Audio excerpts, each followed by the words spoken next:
So this is my review of the movie Her and the discussion we had afterwards. I really liked the movie. I wasn't really sure how I felt going into it because I didn't really know. All I knew was about a guy that fell in love with his computer. But after watching it, I was really getting into it, and it really made me think, and I really appreciated that. So I liked the movie a lot. Um, I thought it brought up some really interesting ideas and discussion points for the mixture of love and technology. I mean, love, no, with or without technology is tricky. I think it's interesting that love is one of those words that uh, everyone knows like how to use the word love, and they can all use it in their vocabulary. But when you ask someone to like define, like, oh, what is love to you? It's like, oh boy, that's a hassle. It's a lot of it's just something you say or use, but you don't really think about what it really means. Um, and I think, obviously, because prior to technology, love, I think, was generally a pretty tangible physical thing.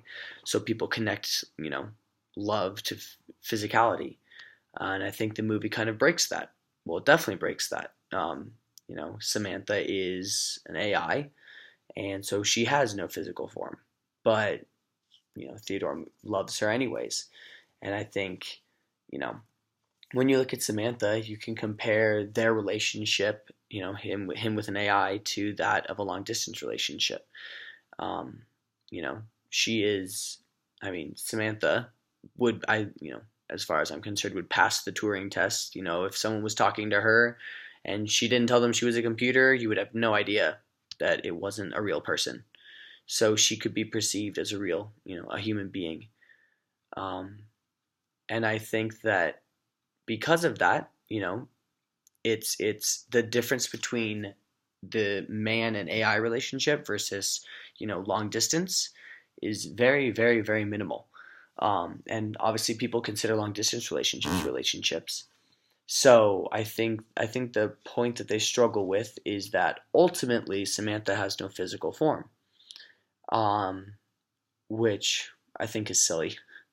Um, you know, Kind of jumping back to I mean, obviously, currently we have stuff like Alexa and Siri, which machines that we talk to, but they aren't self-aware. They aren't entities themselves. They aren't intelligent.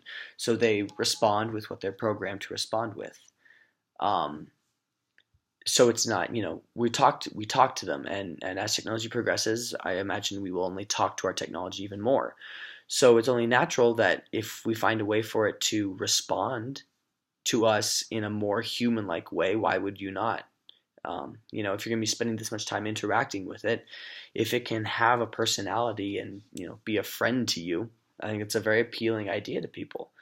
The issue comes when you cross over into love, because again, love is messy, and I don't think, you know, I don't think that you have to have the physicality that a lot of people think you have to in order to love. I think love is, the desire for to put yourself out there for someone else, the desire to sacrifice yourself for someone in some way, or, and the reciprocation of that. And I believe what Samantha and Theodore have in the movie is very, very real. Um, the fact that she doesn't have a physical form is not an issue for me, and I believe that they are in love, um, and that is just as real as any other relationship, regardless of the lack of her physical form.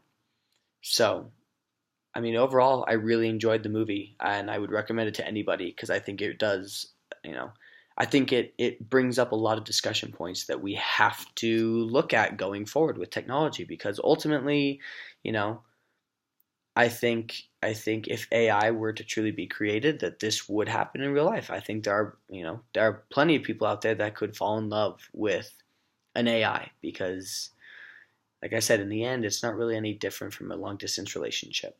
So, yeah, I overall I just really enjoyed the movie, and I think it's really important that we, look at these implications that the movie brings up because I think it's going to be really important moving forward.